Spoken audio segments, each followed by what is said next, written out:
बहुभुज कहलाता है। क्या बोला मैंने? किसी रेखाखंडों से बना सरल बंद वक्र बहुभुज कहलाता है। बात नहीं करो।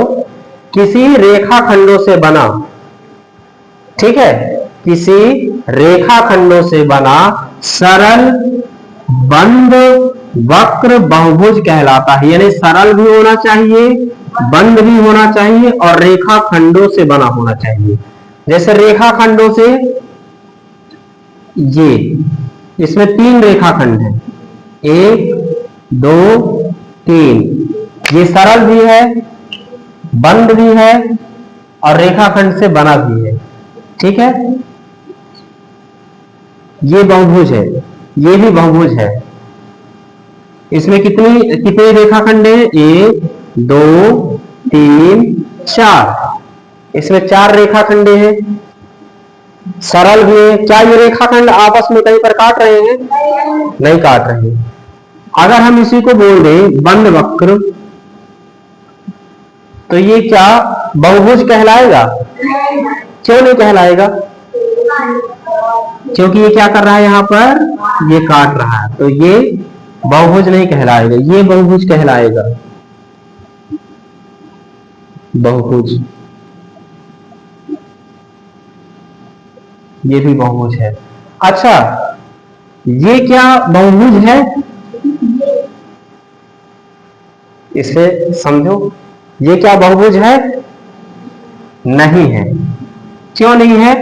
क्योंकि इसमें रेखाखंड नहीं है। किसी रेखाखंडों से बना सरल बंद वक्र, ये बंद तो है, सरल भी है, लेकिन क्या इसमें रेखाखंड है? रेखाखंड मतलब ये रेखा का खंड, ये क्या दिखाई दे रहा है? भुजा दिखाई दे रही है इसमें कोई भुजा नहीं है, कोई रेखाखंड नहीं है, तो ये बहुभुज नहीं कहलाएगा। इसे हम बहुभुज नहीं कहेंगे। ठीक है, इसे क्या हम बहुभुज कहेंगे? क्यों नहीं कहेंगे? क्योंकि ये खुला हुआ है, खुला है। ये रेखाखंड तो है इसमें, लेकिन ये खुला हुआ है। ठीक है, बहुभुज की परिभाषा क्या है? किसी रेखाखंडों से बना सरल बंद वक्र बहुभुज कहलाता है। किसी रेखाखंडों से बना, फिर से ध्यान से सुनिए, किसी रेखाखंडों से बना सरल बंद वक्र बहुभुज कहलाता है। जैसे त्रिभुज हो गया, चतुर्भुज हो गया। अच्छा, ये भी हो सकता है, ये क्या बहुभुज है? क्यों है? बता दो जरा, क्यों है? क्योंकि ये इसमें कितने रेखाखंड है? 1 2 3 4 5, मतलब रेखाखंड है, बंद भी है, लेकिन क्या ये आपस में कहीं पर काट रहे हैं? नहीं काट रहे। ये पंचभुज है, इसको हम पंचभुज बोलते हैं, इसको हम त्रिभुज बोलते हैं, आप जानते हो, और इसको हम चतुर्भुज बोलते हैं। तो ये भी क्या है? बहुभुज है। अच्छा, एक चीज और बताना, ये क्या बहुभुज है? क्यों है? क्योंकि बंद है और रेखाखंड से मिलकर बना हुआ है। इसको हम षटभुज बोलते हैं, यानी 6 भुजाएं हैं इसमें, 6 रेखाखंडे हैं। कितने रेखाखंडे हैं? 6 रेखाखंडे हैं। इसी प्रकार सप्तभुज हो सकता है, अष्टभुज हो सकता है, 10 भुज हो सकता है। ठीक है, तो ये क्या है? बहुभुज है। ये भी बहुभुज है, ये भी बहुभुज है, लेकिन ये बहुभुज नहीं है। फिर से इसकी परिभाषा सुनिएगा, किसी सरल रेखाखंडों से बना बंद वक्र बहुभुज कहलाता है।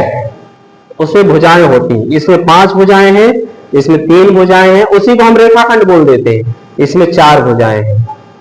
ठीक है, अब अगली चीज हम देखते हैं, यानी एक चीज और बता दो, यहां पर लिखा दो, बहुभुज में क्या क्या होना चाहिए? हाँ, बहुत बढ़िया। रेखाखंड होना चाहिए, सरल होना चाहिए, और क्या होना चाहिए, बंद वक्र होना चाहिए। ठीक है, क्या होना चाहिए, रेखाखंड होना चाहिए, सरल होना चाहिए और बंद होना चाहिए। उसको पास कर ले तो रोक। देखते हैं विकर्ण। विकर्ण, विकर्ण किसे कहते हैं? आप लोगों ने बहुत नाम सुना है विकर्ण का। ठीक है, अब ध्यान दीजिए, मैं एक आकृति बना रहा हूं। इस आकृति को आप क्या बोलोगे? चतुर्भुज बोलेंगे। ठीक है, चतुर्भुज में कितने शीर्ष होते हैं? बहुत बढ़िया, 4 शीर्ष होते हैं। एक शीर्ष ये है, एक शीर्ष ये है, एक शीर्ष ये है और चौथा शीर्ष ये है। 4 शीर्ष होते हैं। तो चतुर्भुज में किन्हीं भी 2 शीर्षों को मिलाने वाली रेखाखंड, चतुर्भुज में किन्हीं भी 2 शीर्षों को मिलाने वाली रेखाखंड विकर्ण कहलाता है। ये देखो, बी और डी को हमने मिलाया, शीर्ष ए और सी को मिलाया, तो यहां पर विकर्ण क्या हो गया? एक विकर्ण एसी और एक विकर्ण डीडी। डीडी बोल सकते हैं या डीबी भी बोल सकते हो। ठीक है, तो चतुर्भुज, या हम ऐसे भी बोल सकते हैं चतुर्भुज ये के साथ साथ क्या है, ये बहुभुज भी है। बहुभुज के या बहुभुज के किन्हीं 2 शीर्षों को मिलाने वाला रेखाखंड क्या बोलते हैं? रेखाखंड विकर्ण कहलाता है। विकर्ण कहलाता है। ठीक है, तो यहां पर विकर्ण कौन कौन से आ गया? विकर्ण यहां पर कौन कौन सा आ गया? एक विकर्ण एसी है और एक कौन सा है? बीडी। अगर मान लो हम एक पंचभुज बनाते हैं, ठीक है, A B C D E, एक ये मिला दिया हमने, एक इसको मिला दिया, एक इसको मिला दिया, एक इसको मिला दिया और एक इसको मिला दिया, ये विकर्ण हो गए। ठीक है, तो चतुर्भुज या किसी बहुभुज के किन्हीं 2 शीर्षों को मिलाने वाला रेखाखंड बहुभुज कहलाता, विकर्ण कहलाता है। अच्छा, ये बताओ त्रिभुज में क्या विकर्ण हो सकता है? त्रिभुज में कैसे विकर्ण बनाओगे? इन्हीं 2 शीर्षों को मिलाओ, इसमें 3 शीर्ष है। अब 2 शीर्षों को मिलाओ, ये 2 शीर्ष को मिलाते हो तो एक रेखाखंड, ये अगर इसको मिलाते हो तो भी रेखाखंड नहीं बनेगा, इसको मिलाते हो तो भी रेखाखंड, यानी त्रिभुज में विकर्ण नहीं बनेगा। नोट करके, किसी त्रिभुज में कोई विकर्ण नहीं बनता है, यानी त्रिभुज में कोई विकर्ण नहीं बनता है। इस बात का ध्यान रखिएगा, इसमें विकर्ण नहीं बनेगा। अब अगले नंबर पे चलते हैं, अभ्यंतर और बहिर्भाग। अभ्यंतर, अभ्यंतर क्या कहलाता है? किसी भी सरल बंद वक्र के अंदर का भाग, किसी भी सरल बंद वक्र के अंदर का भाग, ध्यान से देखिए, किसी भी सरल बंद वक्र के अंदर का भाग अभ्यंतर कहलाता है, अभ्यंतर कहलाता है। जैसे ध्यान से समझिए, ये क्या है, एक त्रिभुज है, साथ में बहुभुज भी है, बहुभुज है ना, इसमें सरल भी है और बंद वक्र भी है, तो इसके ये जो अंदर का भाग होगा ये अभ्यंतर कहलाएगा। ये क्या कहलाएगा? अभ्यंतर। ठीक है, किसी भी सरल बंद वक्र के अंदर का भाग अभ्यंतर कहलाता है। ठीक है, अभ्यंतर का मतलब अंदर का भाग, और बहिर्भाग, बहिर्भाग क्या कहलाएगा? किसी का उल्टा, किसी भी सरल बंद वक्र के बाहर का भाग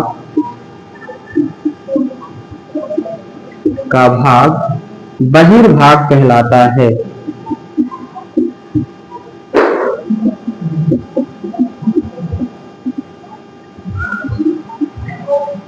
जैसे हमने एक ये बनाया चतुर्भुज, ठीक है, तो इसके बाहर का भाग, ये इधर का भाग, जैसे ये हम एक ये बहिष्कोण कहलाएगा, ये भी बहिष्कोण कहलाएगा, बाहर का कोण कहलाएगा, तो ये बहिर्भाग कहलाएगा।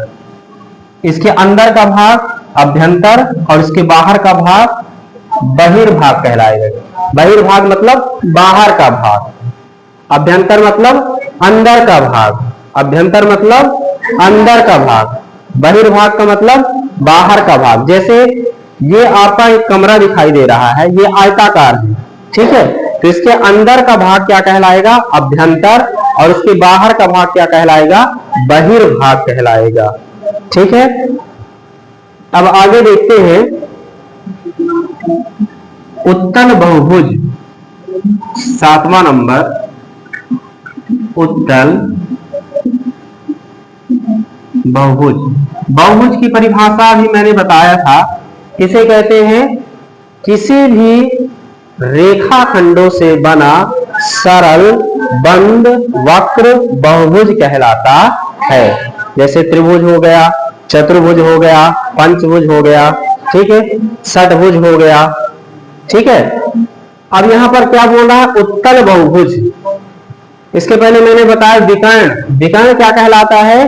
कि किसी बहुभुज के दो शीर्षों को मिलाने वाला रेखाखंड विकर्ण कहलाता है। जैसे ये कमरा है, उस कोने से वो दरवाजे के कोने में आप मिलाओ तो एक विकर्ण कहलाएगा। इसी प्रकार उस कोने से वहां पर मिलाओ तो वो क्या कहलाएगा? विकर्ण कहलाएगा। चतुर्भुज के किन्हीं दो शीर्षों को मिलाने वाला रेखाखंड विकर्ण कहलाता है। अब उत्तल बहुभुज किसे कहते हैं? तो उत्तल बहुभुज के सभी विकर्ण बहुभुज के अभ्यंतर में होते हैं। उत्तल बहुभुज के सभी विकर्ण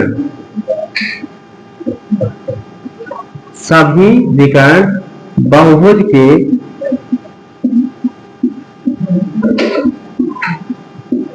अभ्यंतर में स्थित होते हैं।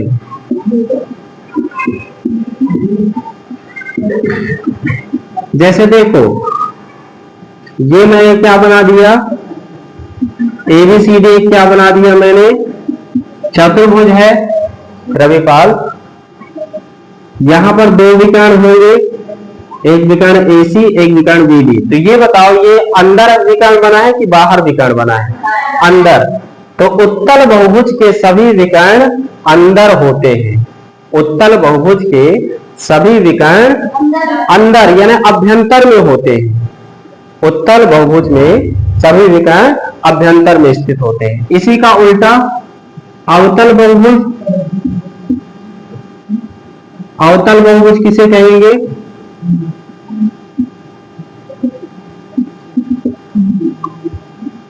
अवतल बहुभुज के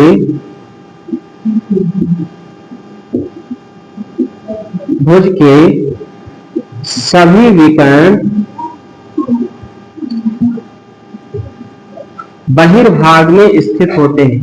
अवतल बहुभुज के कम से कम एक विकर्ण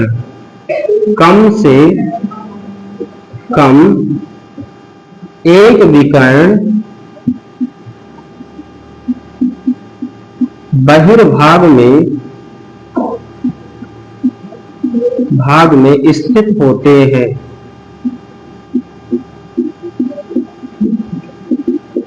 जैसे देखो, ये एक मैं बहुभुज बना रहा हूं,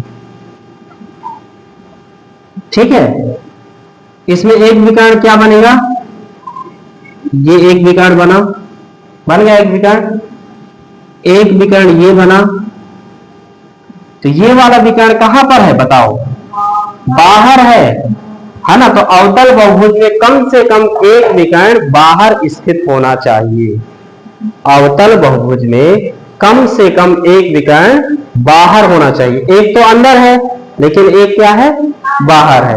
लेकिन उत्तल बहुभुज में क्या होता है, उत्तल बहुभुज के सभी विकर्ण कहां होते हैं, अभ्यंतर में स्थित होते हैं। फिर से एक बार समझ लीजिए, विकर्ण किसे कहते हैं, किसी चतुर्भुज के या किसी बहुभुज के किन्हीं दो शीर्षों को मिलाने वाला रेखाखंड विकर्ण कहलाता है। क्लियर है इतना। ये विकर्ण है, एसी विकर्ण है, इसमें बीडी विकर्ण है, बन जाएगा। अभ्यंतर किसी सरल बंद वक्र के अंदर का भाग, ये अंदर का भाग अभ्यंतर कहलाता है। किसी भी सरल बंद वक्र के अंदर का भाग अभ्यंतर कहलाता है। जैसे ये त्रिभुज के अंदर का भाग, यहां पर ये चतुर्भुज के ये अंदर का भाग, ये भी क्या कहलाएगा, अभ्यंतर।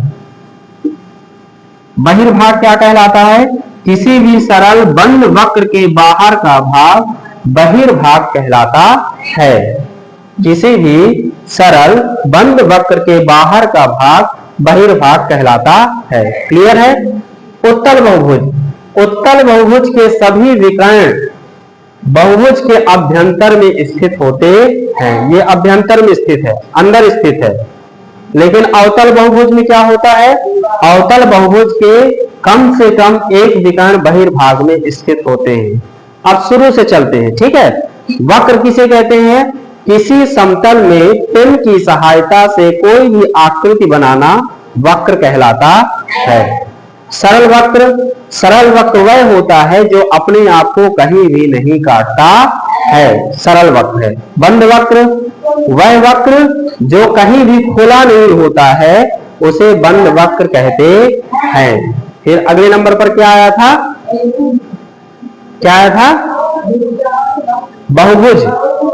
बहुभुज केवल रेखाखंडों से बना सरल बंद वक्र बहुभुज कहलाता है। जैसे त्रिभुज, चतुर्भुज, ठीक है, पंचभुज, ठीक है। केवल रेखाखंडों से बना सरल बंद वक्र बहुभुज कहलाता है, ठीक है। फिर आगे विकर्ण मैंने बता दिया है। अब आप लोग इसको नोट डाउन कर लीजिए। दोस्तों, यदि वीडियो पसंद आए तो वीडियो को लाइक करें और चैनल को सब्सक्राइब करें। धन्यवाद।